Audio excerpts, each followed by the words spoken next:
સૌવાલા મિત્રોને મારા જય સિયારામ। હું દુષ્યંત પાઠક શ્રી હનુમાનજી દાદાની અસીમ કૃપાથી એક નવા વિડીયો સાથે આપની સેવામાં હાજર છું। તો વાલા મિત્રો, આજનો ઉપાય આ વિષયની અંદર તારીખ છે 30મી માર્ચ 2026 ને વાર છે સોમવાર।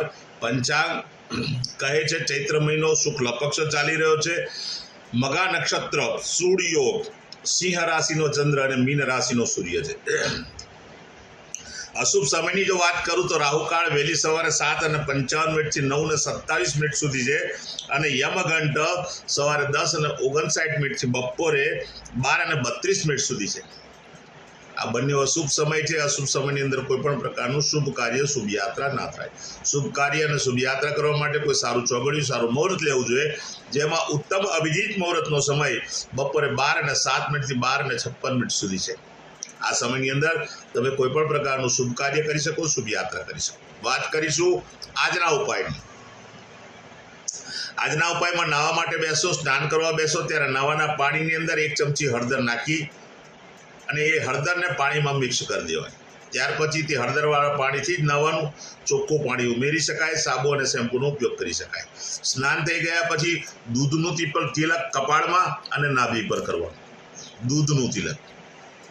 આટલું કાર્ય પતી જાય પછી બિલકુલ સીધું સંધ્યા કાળે પશ્ચિમ દિશા તરફનું મુખ રાખવાનું, શ્રી હનુમાનજી દાદાને 1 હનુમાન ચાલીસા, કાગભૂષણની રામાયણજીનો પાઠ દાદાને અર્પણ કરવાનો। સૂતા પહેલા પોતાની જ પથારીમાં બેસવાનું, પલાઠી વાળવાની।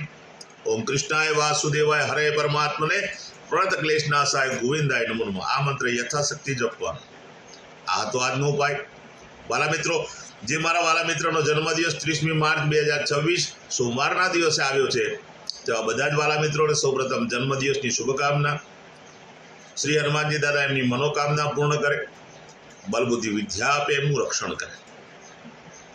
ઉપાયના ભાગ સ્વરૂપે મેં કહ્યું તે પ્રમાણે સ્નાન, મેં કહ્યું તે પ્રમાણે દૂધનું તિલક કરવાનું। ત્યાર પછી ગૌશાળાએ જવાનું, ગાયોની સેવા, ગાયોને લીલું ઘાસ અથવા ઘાસનું દાન આપવાનું, અથવા તમારે ત્યાં જે ભોજન બન્યું તે ભોજન ગાયોને અર્પણ કરવાનું।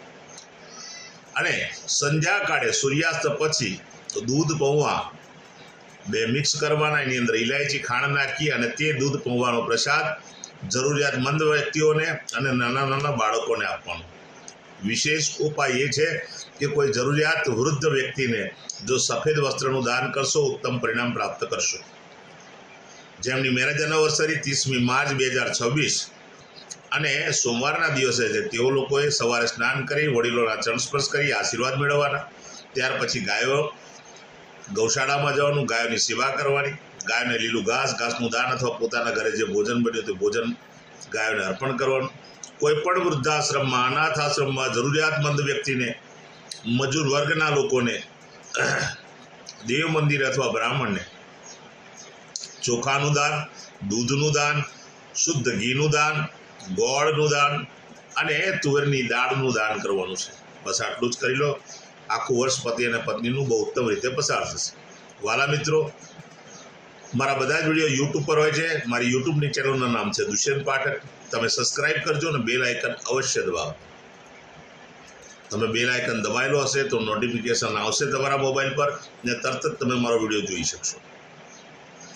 મારું ઇન્સ્ટાગ્રામ અને ફેસબુકનું પેજ છે, તેનું નામ પણ દુષ્યંત પાઠક છે। તમે મારા પેજને ફોલો કરજો, લાઈક કરજો અને મારા બધા જ વિડીયોને શેર કરજો।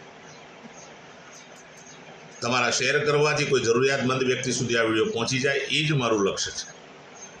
હું નિયમિત એક વાત કહું છું કે આ બધા જ વિડીયો જે નિયમિત હું મૂકતો જાઉં છું, તેનું પરિણામ 24 કલાકમાં નહીં મળે। નિયમિત ઉપાય કરવાથી, નિયમિત મારા વિડીયો જોશો ત્યારે તમારા જીવનમાંથી દુઃખ, પીડા, ચિંતા, ટેન્શન, સંઘર્ષ ઓછો થશે। નવા વિડીયો ફરીથી મળીશું। આપ સૌને મારા જય સિયારામ।